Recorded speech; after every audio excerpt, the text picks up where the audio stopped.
Entry भी perfect, breakout भी perfect find किया, सब कुछ आपको नॉलेज है, उसके बाद भी आप स्टॉप लॉस लेके निकल जाते हो या फिर ट्रेड आपके निकलने के बाद भाग जाता है, स्टॉक भाग जाता है आपके निकलने के बाद जैसे ही आप ट्रेड से बाहर निकलते हो। उसका सबसे बड़ा रीजन पता है क्या है?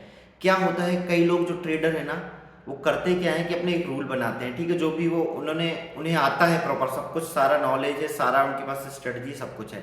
जैसे ही वो किसी ट्रेड में एंटर करते हैं ना, अपने रूल ही बदल लेते हैं, वो उसी स्ट्रक्चर को फॉलो नहीं करते जो उन्होंने पहले डिसाइड किया था, ठीक है। होता क्या है, जैसे ही किसी ट्रेड में एंटर कर जाते हैं ना, फिर वो इमोशनली उस ट्रेड के साथ अटैच हो जाते हैं। डेली डेली प्राइस देखते हैं ओपन करके, अच्छा ऊपर जा रहा है नीचे जा रहा है, चार्ट की वजह वो प्राइस देखते हैं डायरेक्टली, ऐप में जाके देखते हैं प्रॉफिट कितना चल रहा है, लॉस कितना चल रहा है, ठीक है, बजाय कि चार्ट देखने के, ठीक है। दूसरी बात यह है कि अपने ही बनाए रूल को बदल लेते हैं, उसके बाद में इमोशनली अटैच हो जाते हैं ना, क्योंकि अब मान लो स्टॉक ने ब्रेकआउट दिया और रिटेस्ट करने के लिए आ रहा है, तो जैसे ही वो रिटेस्ट करने के लिए आया, पुल बैक लिया, वैसे ही डर जाते हैं और अपना स्टॉप लॉस कॉस्ट पे ले आते हैं।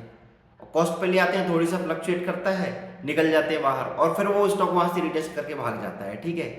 तो इस तरीके से क्या होता है कि जो भी वो रूल बनाते हैं ना, वो इमोशंस की वजह से उसको फॉलो नहीं कर पाते, इमोशंस की वजह से उसको बदल लेते हैं, ठीक है। जब ट्रेड में एंटर करने से पहले तो वो परफेक्ट अपना सब डिसाइड करके रखते हैं कि मैं ये स्टॉप लॉस लूंगा, ये टारगेट लूंगा, ये मेरी स्ट्रेटजी रहेगी, ये रूल रहेगा।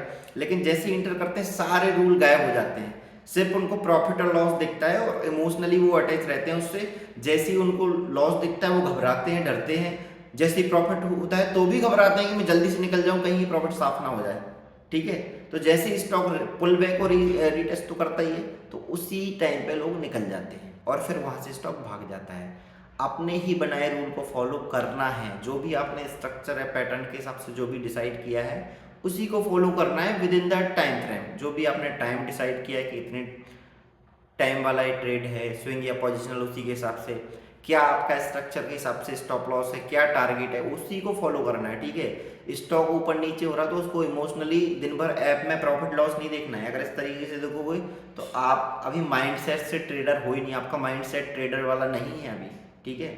तो इन चीज़ों का ध्यान रखना है कि जो भी आप स्ट्रक्चर है, स्ट्रेटजी फॉलो कर रहे हैं उसको प्रॉपर फॉलो करें ट्रेड लेने के बाद भी, तभी आप ओवरऑल सक्सेस हो पाएंगे। अगर ऐसे इमोशनली अटैच होकर डिसीजन लेंगे कि ट्रेड लेने से पहले कुछ और आपके रूल थे, ट्रेड लेने के बाद आप कुछ और करने लग गए, तो फिर तो सक्सेस मिलना मुश्किल ही और स्टॉप लॉस आपके हिट होते रहेंगे।